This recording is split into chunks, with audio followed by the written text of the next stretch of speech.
Have you ever heard the story of the 200 angels who fell from grace? It's a tale of rebellion, forbidden knowledge, and a celestial war that forever changed the course of humanity. We often hear about the fallen ones, but what about those who were sent to stop them? Today, we're diving deep into ancient texts to uncover the incredible story of the 7 holy watchers, the divine enforcers sent to deliver justice to their fallen brethren.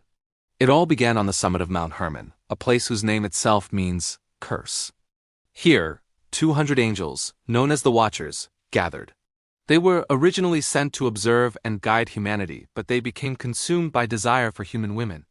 Led by an angel named Samyaza, they made a pact, a binding oath to defy heaven's command and take human wives for themselves. This single act of rebellion set in motion a chain of events that would corrupt the world. The Book of Enoch, a fascinating ancient text not included in most Bibles, gives us a front-row seat to this drama. It tells us that these fallen watchers didn't just break their sacred vows. They taught humanity forbidden secrets, sorcery, the art of war, astrology, and how to make weapons and cosmetics.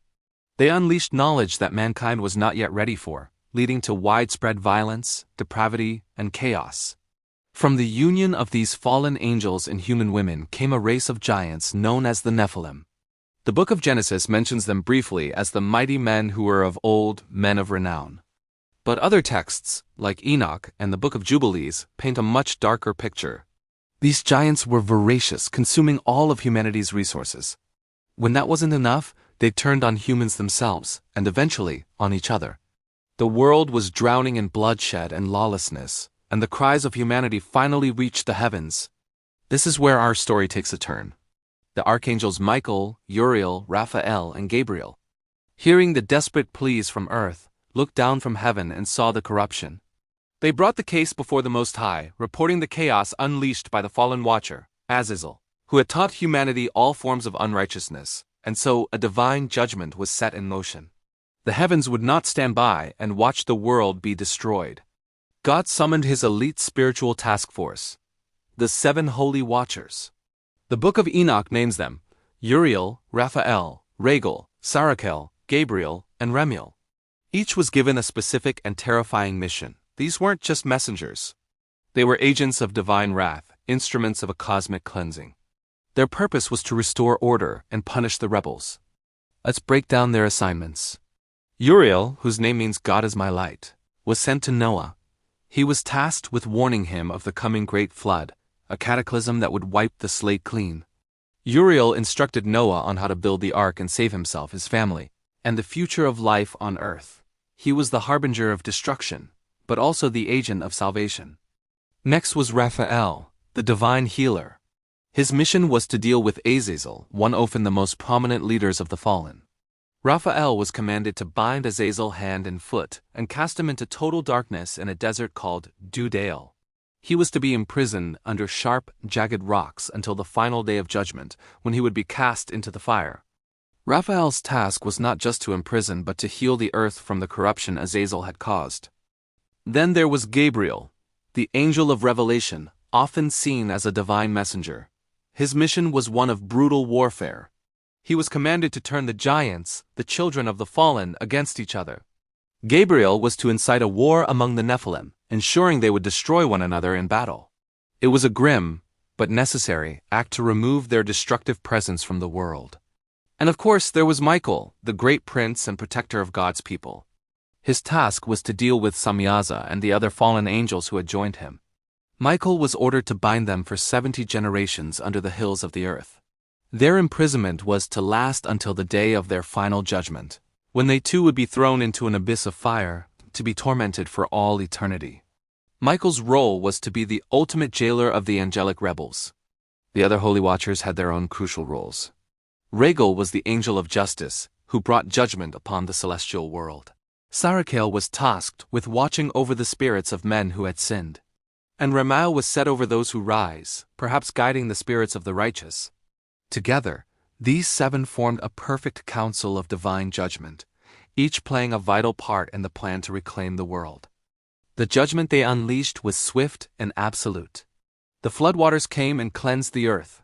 The giants, incited by Gabriel, annihilated each other.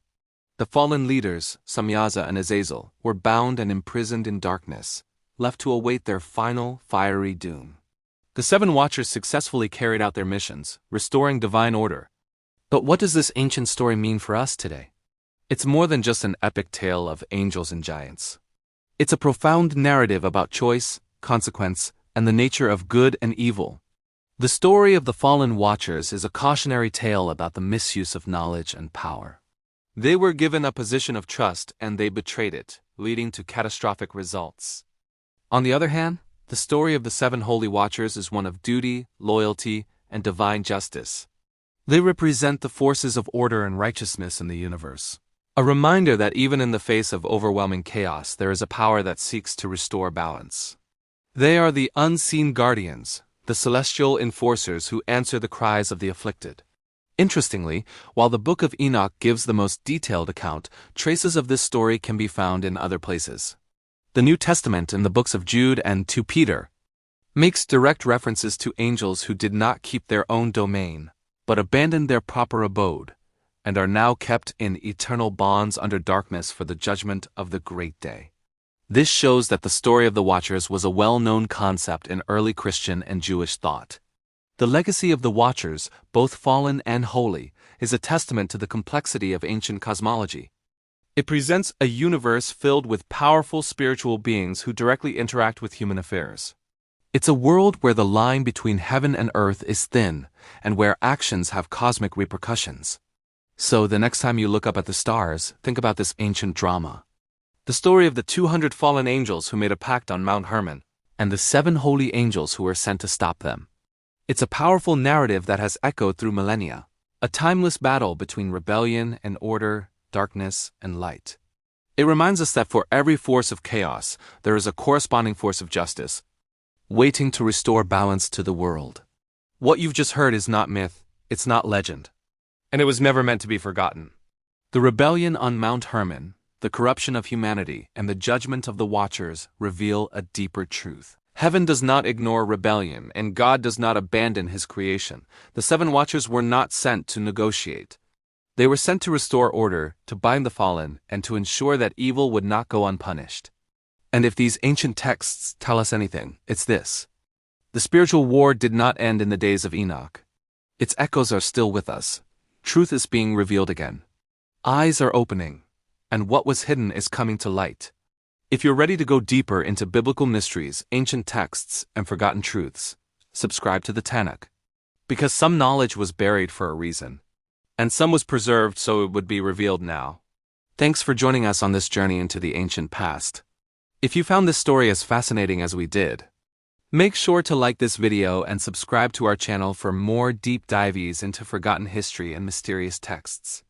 Let us know in the comments which part of this story shocked you the most. See you next time.